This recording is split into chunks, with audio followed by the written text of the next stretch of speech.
Hi there, we want to cover the statement of profits and loss account with this recording and this teaching. And this is coming to you from the Training Place of Excellence.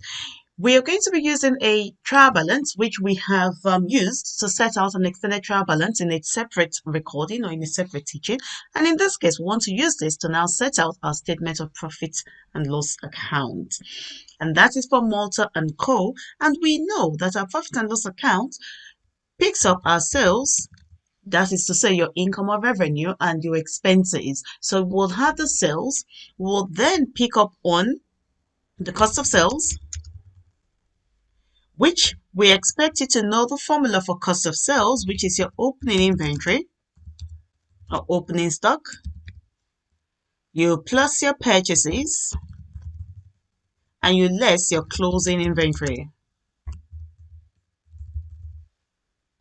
That will give you your cost of sales, which will then lead us to finding the gross profit. So at this point, I'm going to throw in the figures because we have the trial balance just beside us here. I'm going to just link them, and I'm using again an ordinary Excel spreadsheet. So I look for my sales in the trial balance and I locate it down there. I pick that up. I then pick up on my opening inventory. I look for the opening inventory on my list. I pick that up. I look for my purchases on my list. Very carefully, when I find it, I'll pick it up as well. And I also notice I have purchase returns. So I'm going to be deducting my purchase returns from the purchases. So purchases minus purchase returns. If I had sales, I would have done sales and then less sales returns as well. Closing stock. The closing stock, I'm looking for that, and I'm going to pick that up as well. So with this, I can now find the value for my cost of sales, which is opening inventory plus my purchases minus closing inventory. And then we can find our gross profit, which will be the sales minus your cost of sales. And that gives me my gross profit. Then I ask myself, do I have any sundry income?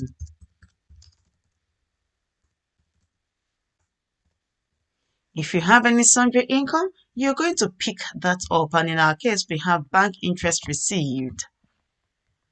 So I'm going to add that to my gross profits.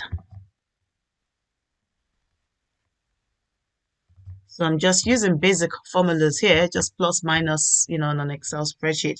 And then you pick up on your expenses. If you have any expenses, you pick all of the expenses, and always I usually advise start from the top and now start combing down gently, and you will see the first one I have there is utilities. So I'm going to pick up utilities and we continue combing down, and you can see we have premises expenses. I pick up premises expenses and I keep combing down. You will see we have wages. I pick up wages and I keep combing down until I get to the end, and I can see those are the only expenses that I have been given. So with that, I can now pick up the figures that relate to each of those.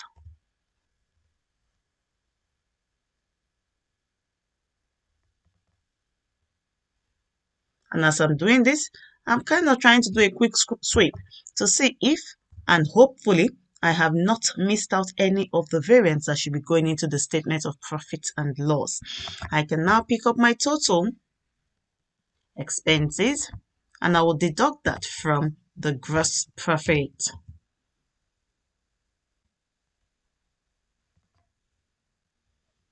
Once I deduct that, it will give me my profit or loss, and in this case, I have a loss.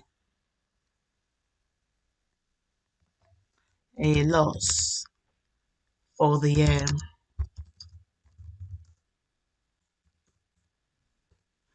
So if it was a profit, it will not be a negative figure. So I have a gross profit of 9,763.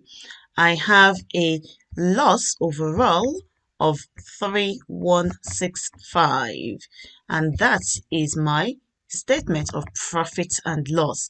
And with that, we can then of course find the statement of financial position. Please do bear in mind your loss. In this case, we'll go into your statement of financial position as a minus, and the statement of financial position picks up all your assets and your liabilities, your capital, your drawings, and the proprietor's funds at the bottom. And the statement of financial position is expected to balance. I hope this has been useful. The rest of it is keep studying and keep practicing.